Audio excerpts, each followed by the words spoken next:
ನಮಸ್ಕಾರ ಎಲ್ಲರಿಗೂ. ಈ ಮಳೆಗಾಲದಲ್ಲಿ ಖಾರವಾಗಿ ಏನಾದರೂ ತಿನ್ನಬೇಕು, ಕುರುಕುರು ಅಂತಂದೇಳಿ ಏನಾದರೂ ತಿನ್ನಬೇಕು ಅನಿಸುತ್ತಲ್ವ. ಹಾಗಿದ್ದರೆ ಬನ್ನಿ, ಇವತ್ತು ಉತ್ತರ ಕರ್ನಾಟಕ ಭಾಗದಲ್ಲಿ ಮಾಡ್ತಕ್ಕಂಥ ಶೇಂಗಾ ಉಪಯೋಗಿಸಿ ಮಾಡ್ತಕ್ಕಂತಹ ಒಂದು ಚಟ್ನಿ ತೋರಿಸ್ತಾ ಇದ್ದೀನಿ, ಹಸಿಮೆಣಸಿಕಾಯಿ ಚಟ್ನಿನ. ಹಾಗೆ ಅದನ್ನು ಯಾವ ರೀತಿ ಮಾಡೋದು ಅಂತಂದೇಳಿ ಸುಲಭವಾಗಿ ಸುಗಮವಾಗಿ ಸಂತೋಷದಿಂದ ಮಾಡೋಣ ಬನ್ನಿ. ಈಗ ಫಸ್ಟ್ ನಾನು ಎಣ್ಣೆ ಕಾಯ್ಲಿಕ್ಕೆ ಇಟ್ಟಿದ್ದೆ ನೋಡಿ. ಅದು ಏನಪ್ಪ ಅಂತಂದರೆ ಸ್ವಲ್ಪ ಹಸಿಮೆಣಸಿಕಾಯಿನ ಮುರ್ಕೋಬೇಕಾಗುತ್ತೆ ನೀವು, ಇಲ್ಲಾಂದರೆ ಸಿಡಿಯುವಂಥ ಚಾನ್ಸಸ್ ಇರುತ್ತೆ. ಆ ಎಣ್ಣೆಯಲ್ಲಿ ಫಸ್ಟ್ ಜೀರಿಗೆ ಹಾಕಿದ್ದೀನಿ. ಈಗ ಹಸಿಮೆಣಸಿಕಾಯಿ ಹಾಕಿ ಚೆನ್ನಾಗಿ ಫ್ರೈ ಮಾಡ್ಕೊಂಡ್ಬಿಡ್ತೀನಿ ನೋಡಿ. ಇದನ್ನು ನೀವು ಕಟ್ ಮಾಡೇ ಹಾಕ್ಕೊಳ್ಳಿ, ಯಾಕಂತಂದರೆ ಮುಖಕ್ಕೆ ಸಿಡಿಯೋ ಚಾನ್ಸ್ ಇರುತ್ತೆ, ಹುಷಾರು. ಕಟ್ ಮಾಡ್ಕೊಂಡು ಹಾಕ್ಕೊಂಡು ಫ್ರೈ ಆಗಬೇಕು ಚೆನ್ನಾಗಿ. ಇಲ್ಲೇ ಅದು ಎಣ್ಣೆ ಒಳಗೆ ಮೆತ್ತಗಾಗ್ಬೇಕು ನೋಡಿ, ಆ ಥರ ಇರಬೇಕು ಇದಕ್ಕೆ. ಈ ಮಳೆಗಾಲದಲ್ಲಿ ಅಂತೂ ಎಷ್ಟು ಖಾರ ತಿಂದ್ರೂ ಖಾರ ಏನಾದರೂ ಇಲ್ಲ ಸ್ನ್ಯಾಕ್ಸ್ ಬೇಕು ಅನಿಸುತ್ತೆ, ಇಲ್ಲ ಬೋಂಡಾ ಬಜ್ಜಿ ಬೇಕು ಅನಿಸುತ್ತೆ, ಇಲ್ಲ ಅಂತಂದರೆ ಖಾರವಾಗಿರೋದು ರಸಮ್ಮು, ಈ ಥರ ಹಸಿಮೆಣಸಿಕಾಯಿ ಚಟ್ನಿ, ಹಾಗೆ ಹಣ್ಣು ಮೆಣಸಿಕಾಯಿ ಚಟ್ನಿ, ಈ ಥರ ಕೇಳಿಸ್ತಲ್ವ ಬಾಯಿ, ರುಚಿಗೆ ಬಾಯಿ ಕೇಳ್ತಾನೇ ಇರುತ್ತೆ ಖಾರವಾಗಿದ್ದ ಐಟಮ್ನ. ಈಗ ನಾನು ಕೊತ್ತಂಬರಿ ಇಲ್ಲ, ಅದಕ್ಕೋಸ್ಕರ ನಾನು ಒಂದು ಅರ್ಧ ಸ್ಪೂನ್ ಆಗೋವಷ್ಟು ಕೊತ್ತಂಬರಿ ಕಾಳು ಹಾಕಿದ್ದೀನಿ. ಹಾಗೆಯೇ ಬೆಳ್ಳುಳ್ಳಿ, ನೀವು ಬೆಳ್ಳುಳ್ಳಿ ಎಷ್ಟು ಹಾಕ್ತೀರೋ ಅಷ್ಟು ಒಳ್ಳೆಯದು, ಇದಕ್ಕೆ ತುಂಬ ರುಚಿಕಟ್ಟಾಗಿರುತ್ತೆ. ನಾನು ನೋಡಿ ಒಂದು ದೊಡ್ಡ ಗಡ್ಡೆ ಇತ್ತು, ಅದನ್ನು 2 ಗಡ್ಡೆ ಹಾಕಿದ್ದೀನಿ.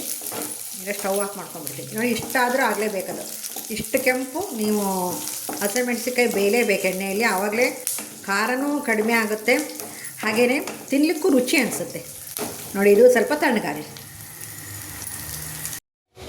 ನೋಡಿ. ಅದು ಹಸಿಮೆಣಸಿಕಾಯಿ ತಣ್ಣಗಾಗೋ ಅಷ್ಟಕ್ಕೆ ಒಂದು ಸಿಂಪಲ್ಲಾಗಿ ಒಂದು ಸಲಾಡ್ ಮಾಡ್ಕೊಂಬಿಡೋಣ. ನಾನು ಸ್ವಲ್ಪ ಹೆಸರು ಕಾಳನ್ನ ಮೊಳಕೆ ಕಟ್ಕೊಂಡಿದ್ದೆ, ಮೊಳಕೆ ಕಟ್ಟಿದ ಹೆಸರು ಕಾಳು ಸಾಲಡ್. ಹಾಗೆ ಸೌತೆಕಾಯಿ ಹಾಕ್ತಾಯಿದ್ದೀನಿ, ತೋರಿಸ್ತೀನಿ ನಿಮ್ಗೆ ಎಲ್ಲದನ್ನ ಹಾಕಿ. ಹಾಗೆ ನೋಡಿ, ಈಗ ಕ್ಯಾರೆಟ್,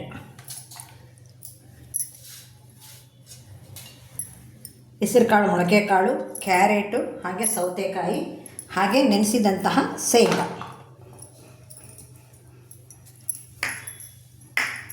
ಹಾಗೆ ನೋಡಿ ಮೇನು ನಾನು ದಾಳಂಬರಿ ಬೀಜ ತೊಗೊಂಡಿದ್ದೀನಿ.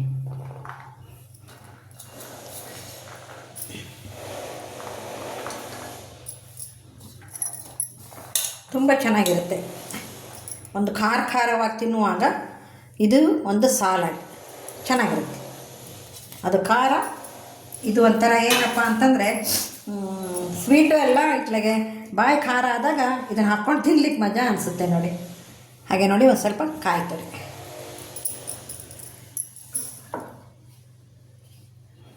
ರುಚಿಗೆ ತಕ್ಕಷ್ಟು ಉಪ್ಪು ಹಾಕ್ತಾಯಿದ್ದೀನಿ. ಹಾಗೆ ಒಂದು ಸ್ವಲ್ಪ ಲಿಂಬೆ ರಸ, ಒಂದು 1/4 ಭಾಗದಷ್ಟು ನಿಂಬೆ ರಸ ಆದರೆ ಸಾಕು.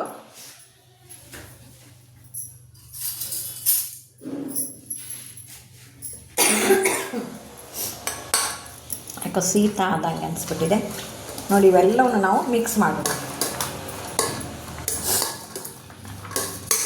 ಮಳೆಯಲ್ಲಿ ಒಂದು ಸ್ವಲ್ಪ ಓಡಾಡಿಬಿಟ್ರೆ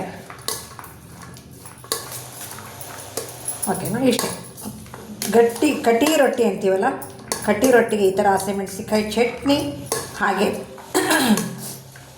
ಒಂದು ಸಾಲಡ್ ಇಟ್ಬಿಟ್ರೆ ಎಷ್ಟು ರುಚಿಯಾಗಿರುತ್ತೆ. ಒಂದು ರೊಟ್ಟಿ ತಿನ್ನೋರು 2-3 ರೊಟ್ಟಿ ತಿಂತಾರೆ ನೋಡಿ. ನೋಡಿದ್ರಲ್ಲ ಸಾಲಡ್ ಯಾವ ರೀತಿ ಕಾಣಿಸ್ತಾ ಇದೆ ಅಂತಂದೇಳಿ.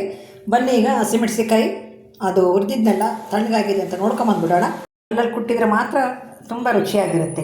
ನಾನೀಗ ಕಲ್ಲನ್ನು ಕೆಳಗಿನ ಮನೆಗೆ ಇಸ್ಕೊಂಡು ಹೋಗಿದ್ದಾರೆ, ಪಾಪ ಅವ್ರು ಬೀಗ ಹಾಕ್ಕೊಂಡು ಹೋಗಿದ್ದಾರೆ. ಅದಕ್ಕೋಸ್ಕರ ನಾನು ಮಿಕ್ಸರಲ್ಲೇ ತೋರಿಸ್ಬೇಕಾದಂತಹ ಪರಿಸ್ಥಿತಿ ಬಂದಿದೆ. ಇದಕ್ಕೆ ಒಂದು ಸ್ವಲ್ಪ ಕೊತ್ತಂಬರಿನೇ ಹಾಕಬೇಕು ನೀವು. ನಾನು ಕೊತ್ತಂಬರಿ ಇಲ್ಲ ಅಂದಕ್ಕೆ ನಾನು ಕೊತ್ತಂಬರಿ ಕಾಳು ಮಿಕ್ಸ್ ಮಾಡಿದ್ದೀನಿ. ಈಗ ನೋಡಿ, ರುಚಿಗೆ ತಕ್ಕಷ್ಟು ಉಪ್ಪು ಹಾಕಿದ ಮೇಲೆ ನೀವು ಒಂದೇ ಒಂದು ರೌಂಡು ತೋರಿಸ್ತೀನಿ, ಒಂದೇ ರೌಂಡ್ ಹಾಕ್ಬೇಕು ನೀವು ಇದನ್ನು. ಈಗ ಶೇಂಗಾನ ಹಾಕಿ ನೀವು ಒಂದೇ ರೌಂಡ್ ಮಾಡ್ಕೊಂಬರ್ರಿ, ತುಂಬ ನುಣ್ಣಗಾಗೋದು ಬೇಡ. ಇದು ಒಂದೇ ರೌಂಡು ನೋಡಿ. ಶೇಂಗಾ ಇರಬೇಕು ಬಟ್ ಇರಬಾರ್ದು, ಆ ಥರ ಎಲ್ಲ ಅರ್ಧಂಬರ್ಧ ಕೆಲವೊಂದೇಲೋ ಒಂದೊಂದು ಕಾಣಿಸ್ತಾ ಇದೆ ನಿಮಗೆ. ಬನ್ನಿ ಇದಕ್ಕೀಗ ಸ್ವಲ್ಪ ಗುರಳ ಪುಡಿ ಅಥವಾ ಕಡಲೆ ಪುಡಿ ಹಾಕಿ ಕಲಸಿ ಇಟ್ಬಿಡೋಣ.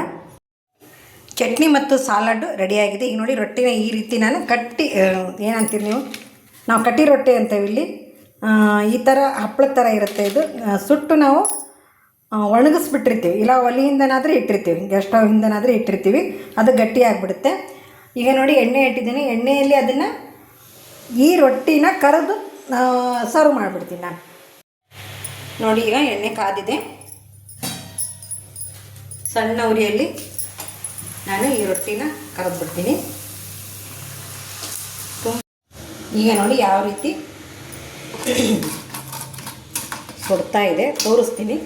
ಕರೆದ ರೊಟ್ಟಿ ರೆಡಿಯಾಗಿದೆ, ಬನ್ನಿ ಸರ್ವ್ ಮಾಡಿಬಿಡೋಣ. ಈಗ ರೊಟ್ಟಿ ಕರೆದಾಗಿದೆ, ಸರ್ವ್ ಮಾಡಿಬಿಡೋಣ ಬನ್ನಿ. ಮೊದಲಿಗೆ ಹಸಿಮೆಣಸಿಕಾಯಿ ಚಟ್ನಿ ಹಾಕ್ತಾಯಿದ್ದೀನಿ. ಇದಕ್ಕೆ ನೀವು ಮೊಸರಾದರೂ ಹಾಕ್ಕೋಬೋದು, ಇಲ್ಲಾಂದರೆ ಕರಿದೆಣ್ಣೆನಾದರೂ ಹಾಕ್ಕೋಬೋದು.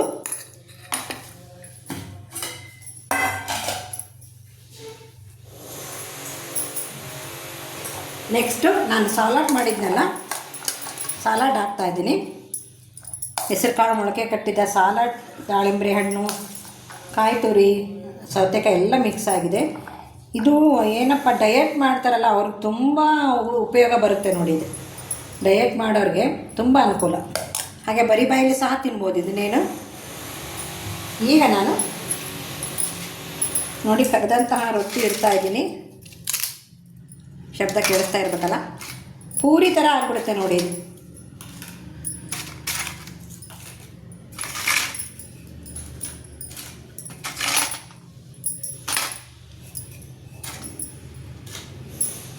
ಓಕೆ, ನೆಕ್ಸ್ಟು ಒಂದು ಸ್ವಲ್ಪ ಸೌತೆಕಾಯಿ, ಈರುಳ್ಳಿ, ಕ್ಯಾರೆಟು ನಿಮ್ಮ ಇಚ್ಛಾನುಸಾರ. ಸಲಾಡ್ ಇದ್ರೂ ಸೌತೆಕಾಯಿ ತುಂಬ ರುಚಿ ಕೊಡುತ್ತೆ ನೋಡಿ ಸ್ನೇಹಿತರೆ. ಈ ದಿನದ ಮಧ್ಯಾಹ್ನದ ಊಟ ಇನ್ನೇನು ಅನ್ನ ಸಾಂಬಾರು ಮಾಮೂಲಲ್ವ, ಅದನ್ನ ಇಟ್ಟಿಲ್ಲ ನಾನು. ಮಧ್ಯಾಹ್ನದ ಊಟ ಕರಿದ ರೊಟ್ಟಿ, ಹಾಗೆ ಹಸಿಮೆಣಸಿಕಾಯಿ ಚಟ್ನಿ, ಸಲಾಡ್ ಮತ್ತು ಹಾಗೆ ಸೌತೆಕಾಯಿ. ಸ್ನೇಹಿತರೆ, ನಿಮಗೆ ಈ ವಿಡಿಯೋ ಇಷ್ಟ ಆಗಿದೆ ಅಂದ್ಕೊತೀನಿ. ದಯವಿಟ್ಟು ಇಷ್ಟ ಆದ ತಕ್ಷಣ ನನಗೆ ವಿಡಿಯೋ ನೋಡ್ತಾ ಹೈಪ್ ಮಾಡಿ, ಲೈಕ್ ಮಾಡಿ, ಶೇರ್ ಮಾಡಿ ಅಂತ ಹೇಳ್ತಾ, ಸಬ್ಸ್ಕ್ರೈಬ್ ಆಗದೇ ಇರೋರು ಸಬ್ಸ್ಕ್ರೈಬ್ ಆಗಿ. ಈಗ ವಿಡಿಯೋನ ಮುಗಿಸ್ತಾ ಇದ್ದೀನಿ. ಎಲ್ಲರಿಗೂ ಧನ್ಯವಾದಗಳು, ಎಲ್ಲರಿಗೂ ನಮಸ್ಕಾರಗಳು.